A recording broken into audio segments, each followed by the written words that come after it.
Call to order of a work session of Goodyear City Council, 24 April 2006. All council members are in attendance, and we're going to talk about the fiscal year 06-07 draft budget. Larry Lang. Thank you, Mayor. Good evening, Mayor and Council and staff and public.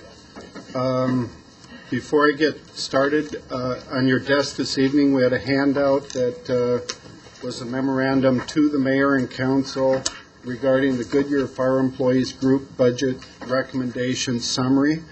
That should have been included in your budget book, and I would ask that you include that in the tab that is labeled Proposed Personnel. It outlines a request from that group and what action, if any, has been taken in the budget related to those requests. There's a couple of other kind of overall budget discussions I want to put in before we get to the specifics. One is I want to let you know that as we go through this budget, this is still a draft of the budget. We expect changes going forward. As much as I'd like to tell you that there will not be changes, there are certain changes. One is, of course, the obvious, and that is if the City Council requests a change in the budget, that we would deal with that. The second, and I'm sure many of you probably read the article in the Arizona Republic about the census and its impact on municipal budgets. The article was primarily focused on East Valley cities, but all of the cities, especially in Maricopa County, are affected by not having the final census. Our estimates in this budget are conservative estimates that we believe will cover any outcome that would come of that process. But as you read in that article, it will be the end of May before that is resolved completely. The third is that as part of the efforts of the Capital Improvements Plan Work Group headed by Jim Nichols, specific capital improvements plan projects are not included in this budget. The funding is included. There will be some changes in that. The capital improvement projects will be presented separately to you before you adopt the final budget, but will be done as part of the CIP process and not as part of the budget process. I also, based on a question I received earlier this evening, a very good question, and starting on page 30 of the handout that we gave you, there was what is called the all request summary, which listed out all of the requests for budget enhancements, and it had in there a column that said true or false. Yeah. And that answer simply is true, means they are recommended or proposed for funding, and false means that we ran out of money on those particular items and that they are not recommended for funding. With that, I'll get started through in the process. Tonight's presentation is going to be a brief overview followed by feedback from you. We want to review the growth assumptions that we're using within the budget very briefly.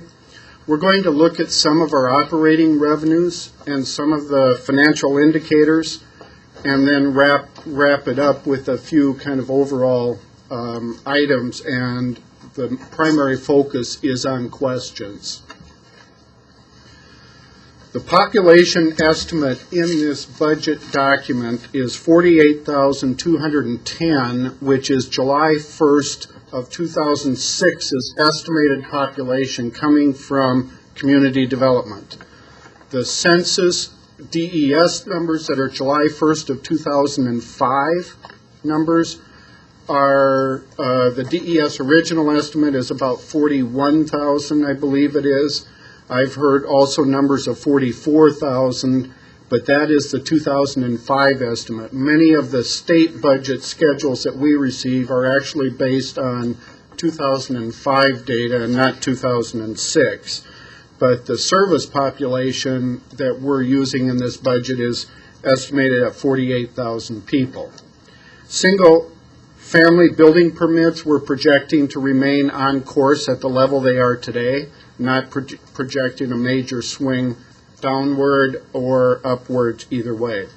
And as a result of that, the annual growth rate projected in this budget, and that's the real growth rate as far as population, is 17%.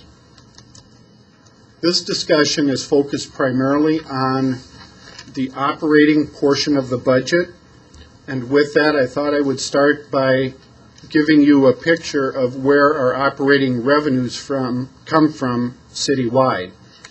City sales tax provides 31% of the operating revenues for the city of Goodyear. From an operating revenue perspective, that is about $21.6 million coming from city sales tax. Property taxes, which are probably the ones that as elected officials you hear the most about, represent 5% of our operating revenues, or approximately $4 million. All other local taxes, primarily that consists of franchise fees that we are collecting in addition to sales tax for utilities, are 2%. The state shared revenues, which are the subject of the population census as we have presented in the budget, are at 13%.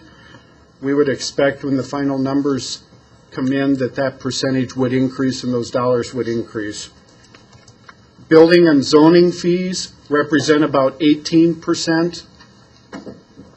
Utility fees, user fees for the water system, the sewer system, as well as for the garbage, represents about 26%, or $18.6 million. And then other revenue sources make up the remaining 5%.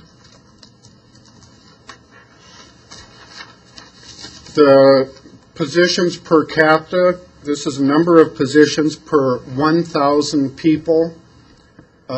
This chart, because of its scale, looks like it's moving around, but to me this shows a fairly steady ratio of employees per capita with this budget. Again, on the operating expenditures per deflated capital, this is deflated, per resident. What that means is that's indexed backwards so that the numbers are all consistent, and I believe that indexing is done based on the expenditure limitation time frame, that deflation. This chart shows, again, that they are in the same range that they have been in the past 5 years. The increase, for example, from last year is about 1.7%. The operating revenue that is deflated per capita is again in the range that it has been for the last 5 years, with an increase projected at 2.4% for this next year. Local sales tax collections. This chart, I believe, was included in your budget materials and has changed somewhat from that as we look through it today. Where it has changed is that the fiscal year 03-04 and 04-05 columns had considerably lower numbers in them in that handout. The reason for those lower numbers is those numbers represented what was in the original budget for those years, not what we actually received. So for 04-05 in the chart in your handout, it showed approximately $17 million instead of the $21.8 million that is currently reflected. I bring that up because there is a large increase, you'll notice, from fiscal year 04-05 to fiscal year 05-06, the current year. About 60% of that increase is the result of two items: the construction sales tax increase rate that we did that took effect for that fiscal year, and also the change in the franchise fee credits that allowed the sales tax also to be collected on the franchise fee. In fiscal year 06-07, as you can see in this chart, we are projecting an increase in the state sales tax, but at a lower rate. Overall average of that, of total city sales tax, is about 8.8%. Population growth, I think all of you are very cognizant of the rate of population growth that we have been receiving over the past 5 years, and this chart shows that it is steady and that we are showing that to continue to be steady as we go forward into the next year. Net assessed valuation, this is the secondary valuation. There are two different assessed valuations used to value properties in Arizona. The primary assessed valuation is for the primary property tax, which reflects the property taxes used for operations. The secondary assessed valuation is used for special districts and for bonded indebtedness. This chart shows the increase in the secondary assessed valuation. Of that increase of approximately $100 million, $66 million of that increase comes from new property that has previously not been on the assessment rolls, new built houses and so forth, which represents approximately 2/3 of that. The primary assessed valuation increased by $86 million, with $20 million of that being appreciation that is allowable under the Arizona Constitution. The remaining $66 million is growth from new property. Operating expenditures, we wanted to kind of put the revenues together with the various categories of operating expenditures. The total operating budget as presented before you is approximately $71 million. Oftentimes you'll also hear the number $47 million, which represents the general fund operating budget. The general fund is an accounting term, but the primary operating fund for the city of Goodyear. And it represents approximately 2/3 of our operating budget. The sources of funding for the general fund include the sales tax, building and zoning fees, and state shared revenues as the three largest sources. Also included in that category would be the primary portion of the property taxes.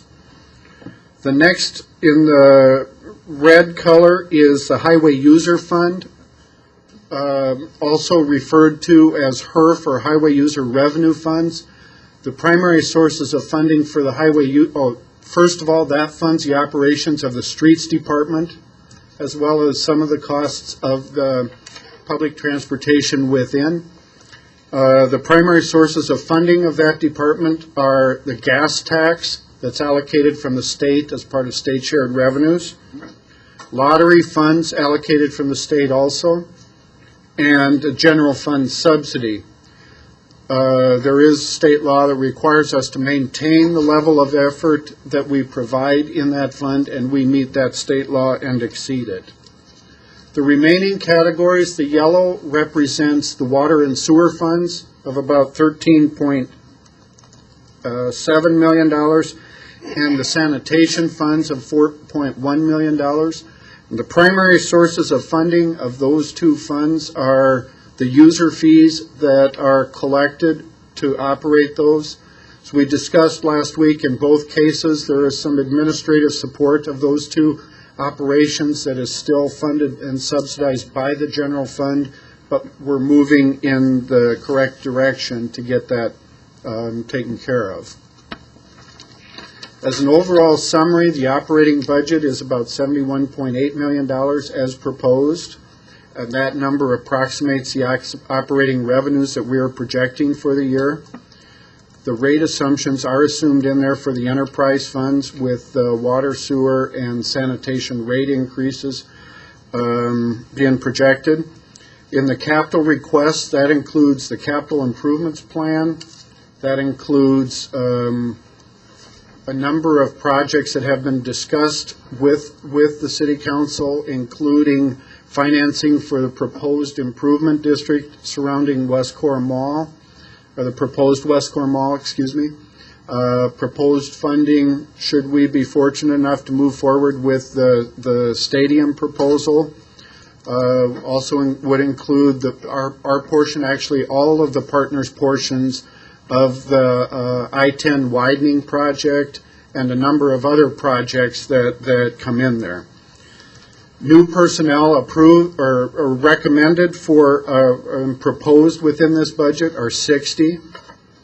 The existing personnel are 410. The council a couple of months ago approved 15 new positions. That is part of this 60.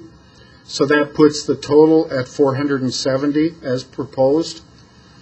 And as I indicated previously, the CIP will be discussed in a future meeting.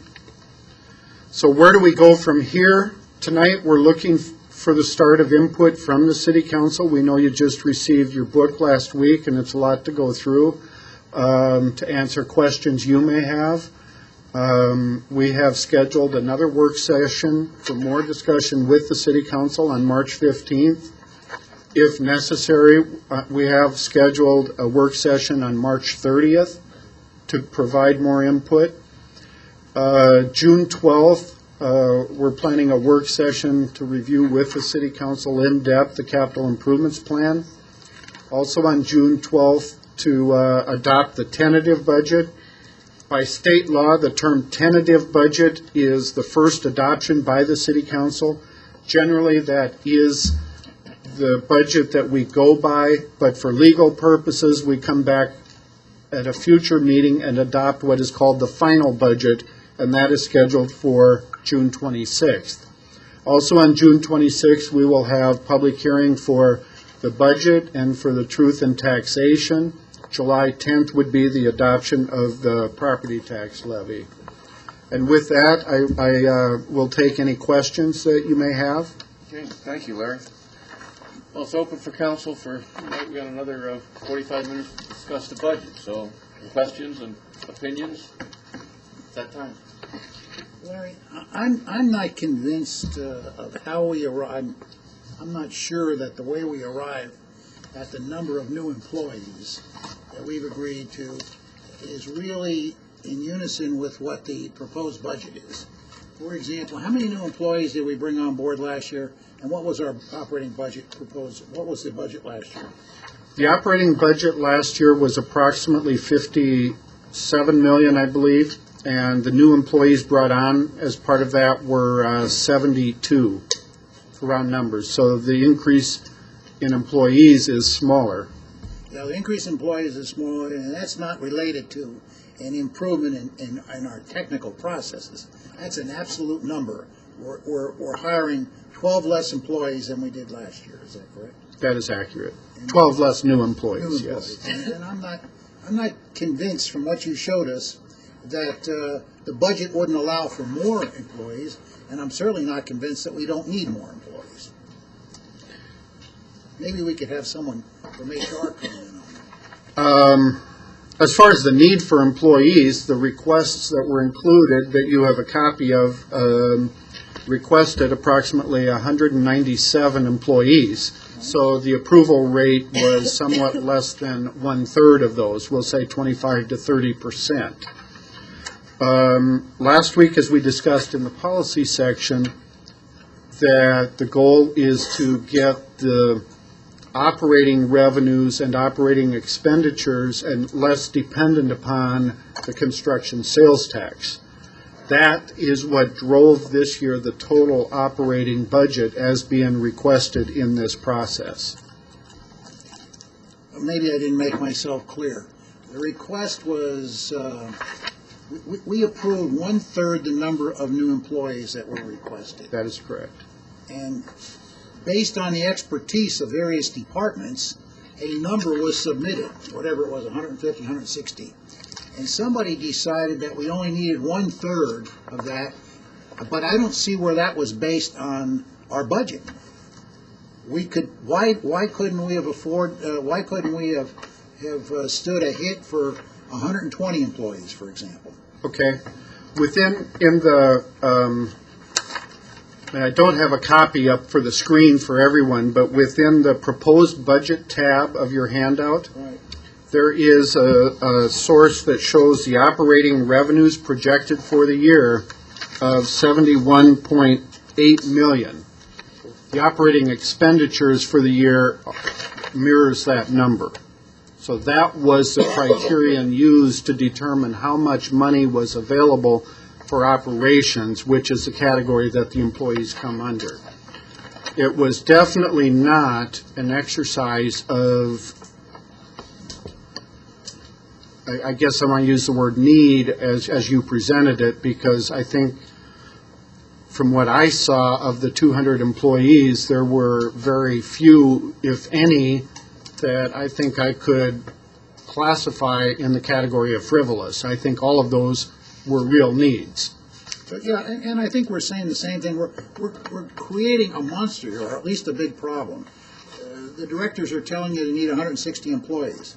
We're saying we can't afford that. We're going to have to live with that decision. That's a major decision, and I'm not convinced that the budget wouldn't allow us to hire more than the 60 that we're hiring here. That's my point. Yeah. Because to cut back on the requested number of sincere number by the directors, to cut it back that amount, I think is pretty dangerous. They're saying this is what we need to run this city, and we're saying you don't. You only need 60. I think what we're saying is we have funds available for 60, which is a big difference. Yeah, it's no fine. That's a more polite way of saying Okay. it. Okay, Councilmember Souza? Thank you, Mr. Mayor. Mr. Lane, I think where Councilman Scott is leading me to say, is there any slush within the budget? Any cushion at all? Or is it really that tight that we can't find more money to hire more employees where needed?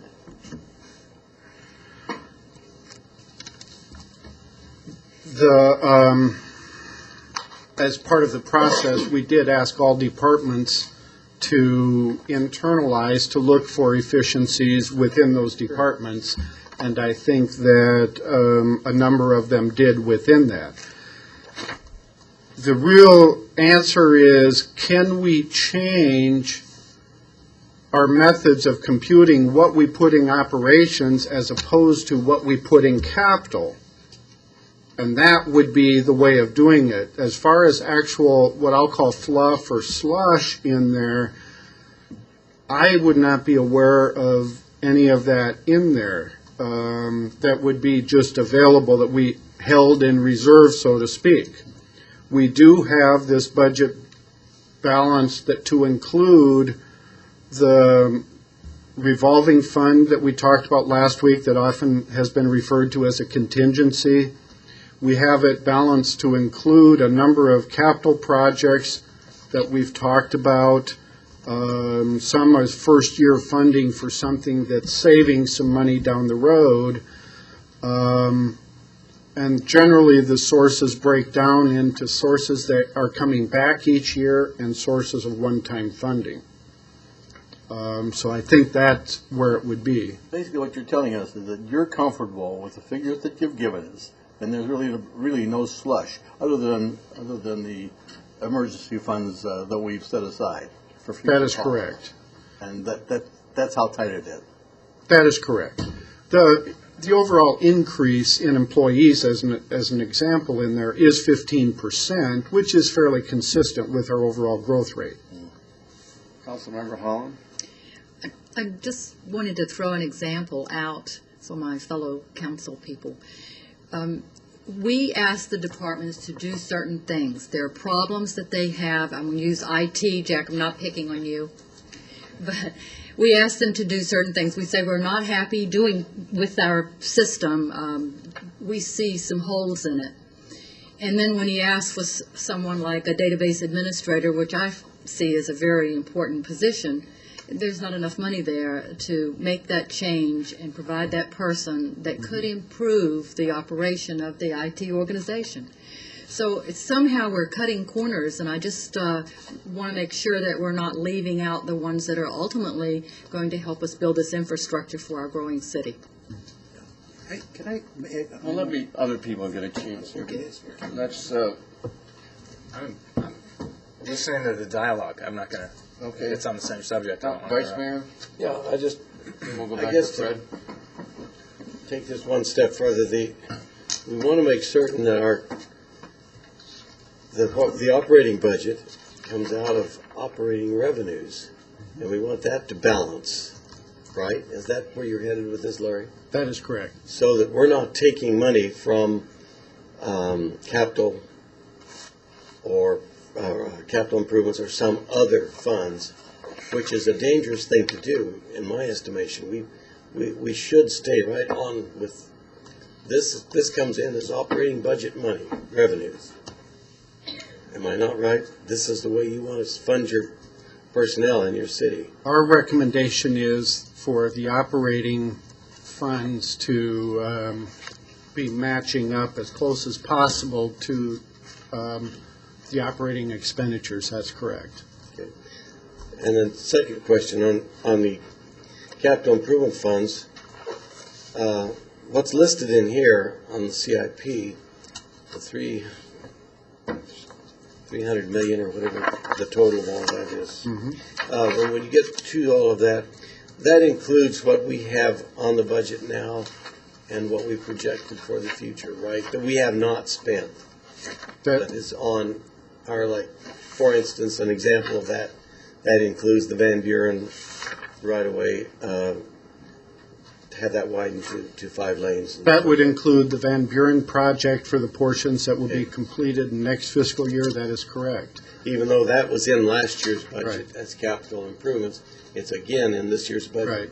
That And, plus the bond and maybe exchange. to help with some of the questions, because I think they are good questions that you're asking, when you see a number like 300 million, it's like, come on now, there's got to be some room in that number of doing it. The general fund sales tax that is a part of that 300 million is approximately $12 million. I believe it's 12.5 million. That is being used, and that is really the primary capital money that you as a governing body have discretion over, not only, for if you wanted to move it to operations, you would be able to do that, but also it's your primary money for other capital projects that you have any discretion over at all. Impact fees, you don't have a lot of discretion for it, and the impact fee money can only be used to fund the growth portion of a particular project. That's what I wanted to hear. So each of these funds have their own sources of funding, and each of those sources of funding do restrict your ability to decide how to use that. But there is $12.5 million of construction sales tax that is available more for your discretion within the general fund, and that will fund some of the one-time projects that are in the budget, as well as portions of the capital improvement plan that do not have other funding available. Okay. Councilmember I'm going Scott? to try to take another stab at this because I don't want to let go of it. And with all due respect to you and your budget you put together here. We ask our directors, and I'm not naive with regard to management, we ask our directors to come up with an honest number of new employees that they need to continue to run their departments in the manner that the city wants them run. And they come up with 150, 160, whatever that number was, and then we cut this back and we give them 1/3 of this. I would really like, and with all due respect to what you've done, I'd like these numbers revisited because I want to be thoroughly convinced that we can't give more than we're giving here with regard to the total number of employees. I just don't feel comfortable making a rapid decision here with regard to this small number compared to what was requested. Is that a fair request? I think it's a fair request. I guess The point is, are the numbers going to change? You've already analyzed them. the area of hope in that could be the state shared revenues, that in June we will probably get that number, but not before then. Are you asking them to scrub their numbers? They've already researched that. They've researched the numbers. Is there any other potential source of revenue that we could count on a few months into this where we might be able to hire more people at that time to supplement this number 60 that you came up with, or somebody came up with?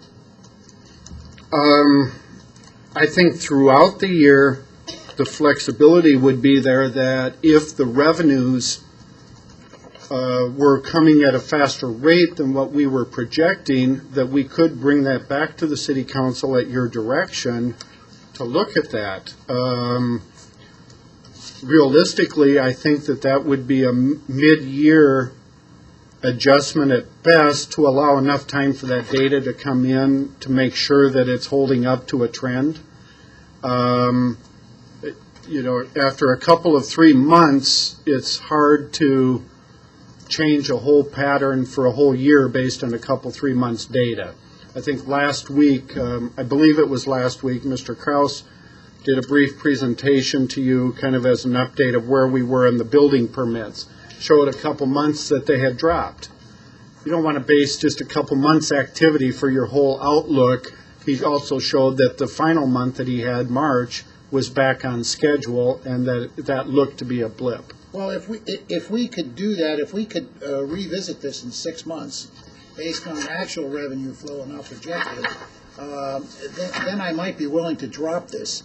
But what I see now is we're telling the directors we're very happy with the job you're doing, and we understand that we want you to continue to do the same type of performance, but we're not going to give you the amount of help you told us you need to do it with.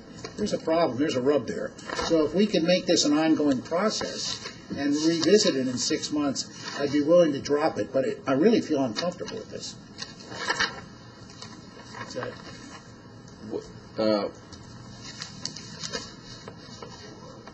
People costs make up the bulk of our O&M. Approximately just over 50% of the O&M is people. When you include water, sewer, enterprise funds, Right. It's still over 50. That is correct. When you just do general fund, it's higher. yeah. Yes, sir. And we do demand of our city manager that he control costs and he cut costs and he try to operate at the lowest level of expenditure that he can, and he spends months doing that with these folks. I mean, that's what we expect from him. That's what we expect from him, Mayor, and you've got a good point. Except what we expect from our departments is to continue to do a job like you've done in the past, or maybe better. But we're going to tie your hands behind your back. This is difficult. I don't feel like we're tying hands. I mean, certainly they'd like another 100 people.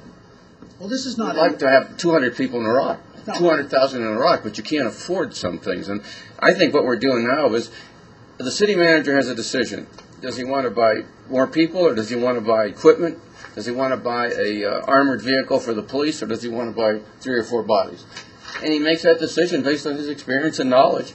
In agreement, maybe not in agreement, but in discussion with the directors. And that's how we end up with this. But this revenues and expenditures equal. They balance. And if you want more people under the current scenario, you take away some of the materials and supplies and the travel and etc.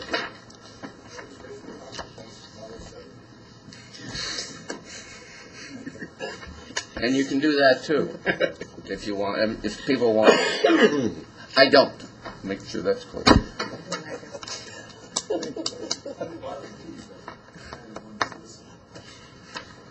I do think on questions like that any of you that would like to visit in more detail of how the revenues, for example, are derived, I'm more than happy to spend time going over that, as well as anyone in the public.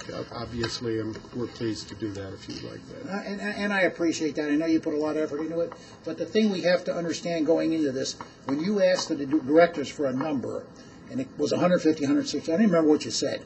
But I don't believe they're giving you inflated numbers. I believe that's what they honestly need to continue to perform at the level they've been performing. And so it bothers me to say you don't need that.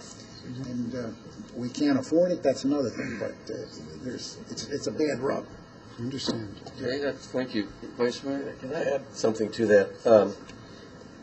What I'm looking at in here with the selections of people, in some cases, some of these departments have some new programs or new directions that they wish to undertake, and they need more personnel to do that. Having been turned down and said, no, you can't have that position, means that particular program just won't get off the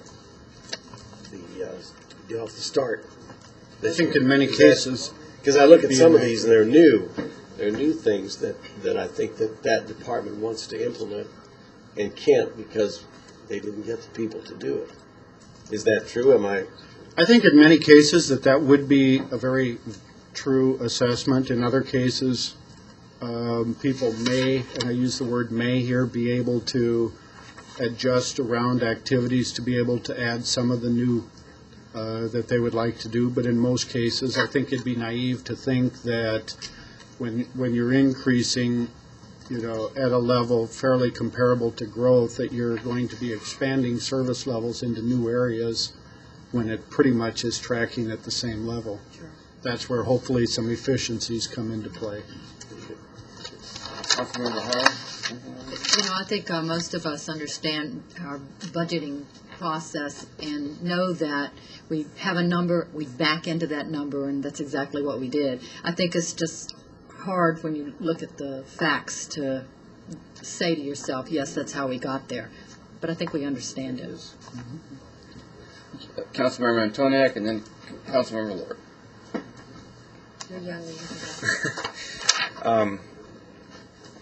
I was going to say, I don't want to be too picky, but along the same points, because what would be helpful, and this may be too much information to ask, but when I'm looking through this, you don't really get a gist for what Perryville Worker Program means, or you don't get a gist for what, why Parks and Rec needs new computer software, or why there's a vehicle replacement in a certain department, or that sort of thing. And I don't know if there's a little subline when you're putting these things together in order to explain some of these, in order to give it some tangible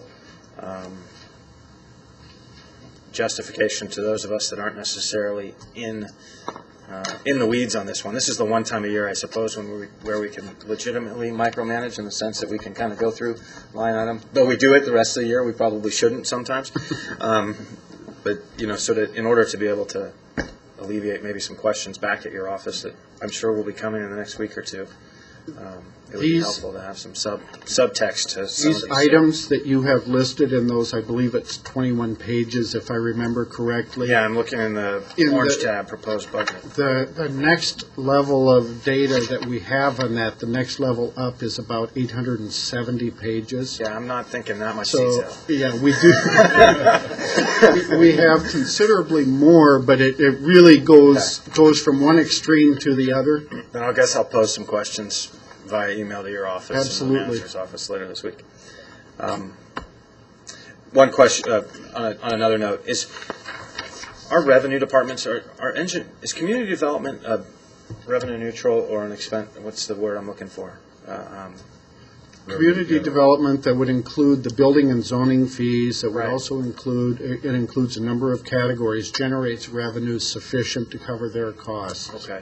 at And- this point. Although we are reviewing to make sure that that is a true statement, we are reviewing some of our fees and just double checking that. So when I look at engineering, I see 7 of 19 positions were approved in there, according to this tally here, and I question maybe why the other 12 weren't, and are our fees not commensurate to what we should be charging? And I'm not suggesting that we raise fees exponentially here, and maybe this will be forthcoming in the discussion that we'll be having later in a few weeks about the impact fees, and maybe some of the impact fees would cover some of that.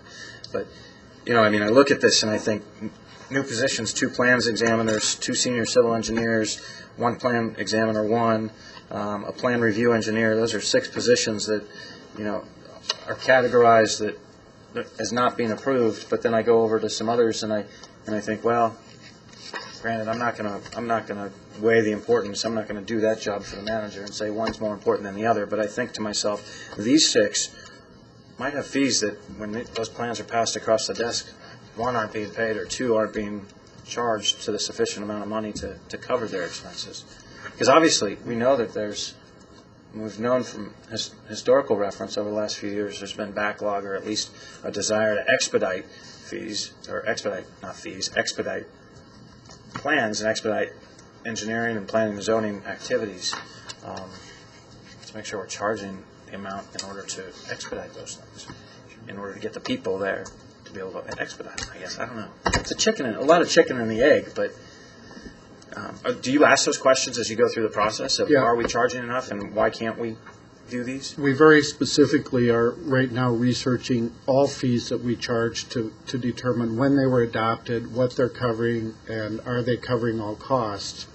With that, at the May 15th meeting on this issue, be happy maybe to give you a little more background in what the fees are covering and how those fees are allocated, if that might help you in that. Yeah, I mean, again, maybe 30,000 feet. I don't necessarily want to drill down day to day, but, I mean, if the fee is $115 or $125 or whatever that fee is, that only covers an hour and a half of time for a professional engineer, if that. Probably not even that, and are we not charging enough for that review? Thank you. Councilmember Lord? Well, in a perfect world, we'd hired a number of people that we needed in all departments, but unfortunately, it's not perfect. Sure. And unfortunately, I just use the water resources as an example, touring them and seeing the additional people they need. Well, when our citizens aren't even paying their worth in the water uses they use, how can one get to that end? So I'm anticipating to see what fees we're going to start charging in those different departments, and coming in the near future, then we'll free up some money, bring more funds in to be able to fill some of these positions. It's tough on us because you're sympathetic to the different departments, because you go around and you visit and you see how hard they work, and you see what the toil they're putting in to try to make this a great city. And so you have conflicting feelings, but a budget is a budget, and we can't spend what we don't have, and we all weekly come up with our little projects that we want somebody the staff to do. That costs money, so I'm going along with what you presented to us. Okay, thank you. Councilmember Scott? Yeah, I'm not going to beat this too much. I'm hearing the same thing from various people on the council. Maybe you can get back to us in May if there's some way, with your recommendations, with input from others, that you can improve the revenue flow. Then let's hear the options, and maybe we can adjust things at that time so that we can parallel increase the expenses.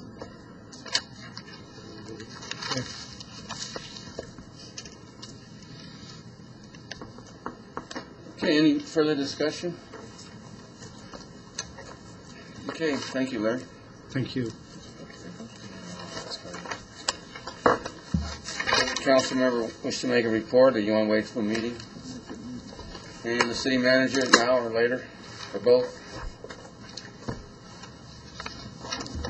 Mr. Mayor, members of the council, at your station we have a report that is a response back to what the Goodyear Fire Employee Group budget recommendations were. And it's a several-page report on how we tried to address the specific concerns and questions that they asked for through the employee association process. So that is also there for your review, and as you can see, in most instances, we were able to address the majority of the requests that they had brought forward. Okay, thank you. Just a point of question, I guess for Jeff. If someone in the public makes a comment during our deliberations, is that picked up? It's only picked up if Yeah, you, Gary. Okay, so it's important that we on council understand that when a comment is made from the public, for example, the last one, that if we respond to it as I sort of did, I should probably repeat it or not respond to it. Or do you recognize Ask him to the come person? to the podium. Meeting's adjourned.